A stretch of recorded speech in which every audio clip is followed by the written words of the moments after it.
Sir कितना पढ़ें, कैसे पढ़ें, मोस्टली जो एक सीमाएं होती है, हर परीक्षा की एक लिमिट होती है।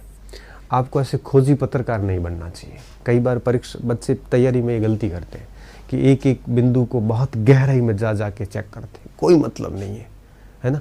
आप है वो हमेशा सामान्य नॉलेज रखिए, कम कंटेंट पढ़िए, बार बार पढ़िए उसको, और शब्दों को अंदर ले जा के जाने की कहीं ज़रूरत नहीं है।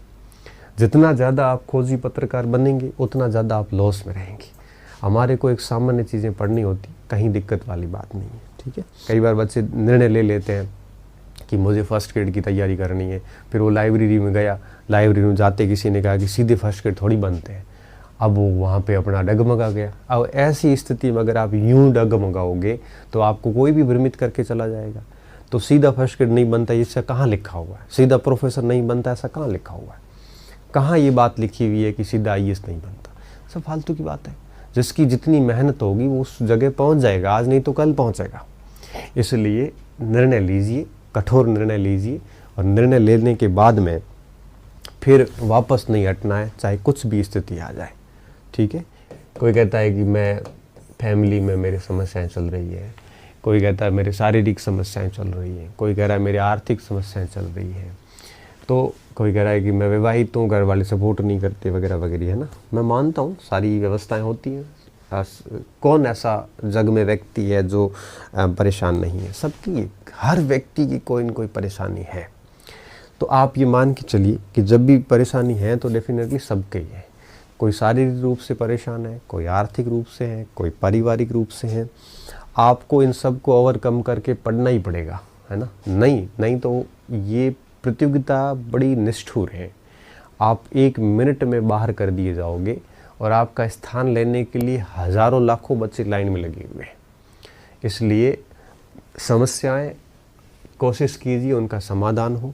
अगर समाधान नहीं हो रहा है तो वैसे ही आप सोच रहे हो, बेहतर ये होता है कि कान बंद कर दो, सुनो ही मत उसके बारे में।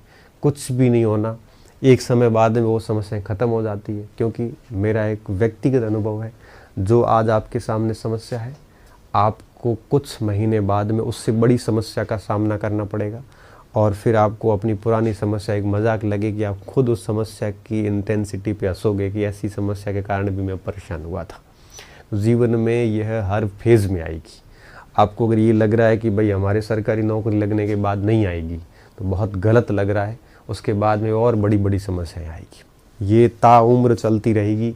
जीवन का ऐसा कोई फेज़ नहीं होगा जब समस्याएं नहीं आएगी। इसलिए आप अपने आप को मस्तिष्क से तैयार रखें कि ये जीवन भर चलनी है, और आपको you have to be strong, है ना। समस्याएं कभी समाप्त होने वाली नहीं है, ठीक है। कि सर भर्तियाँ कब आएगी? अब देखो, भर्तियाँ कब आएगी इसके ऊपर तो मुझे नहीं पता कि कब आएगी, लेकिन आएगी ज़रूर, मुझे इतना पता है। और जब हुई होगी उस समय 5% बच्चे होंगे जिनके सिलेबस पूरे होंगे, और 95% बच्चे होंगे जो इन प्रश्नों में फंसे हुए होंगे। भर्ती आएगी भी, परीक्षाएं भी होगी, रिजल्ट भी आएंगे, ज्वाइनिंग भी होगी, और कई बच्चे फेल भी होंगे जैसा कि होते आए। तो सबसे बेस्ट तरीका ये होता है कि कब आएगी इस पे विचार करने की बजाय कि जब आएगी तब तक मेरा सिलेबस कितनी बार पूरा हुआ है, इस पर बात करनी चाहिए। इसके अलावा आपके पास कोई विकल्प नहीं है। इसके अलावा अगर आप इस पे समय ख़राब करोगे, मैं कह दूं आपको अप्रैल में आएगी, मुझे क्या पता अप्रैल में आएगी, ठीक है, हम सब अनुमान ही लगाते हैं।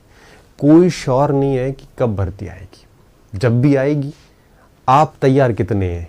आएगी और गई, आई और गई, ऐसी कई सालों से चला आ रहा है।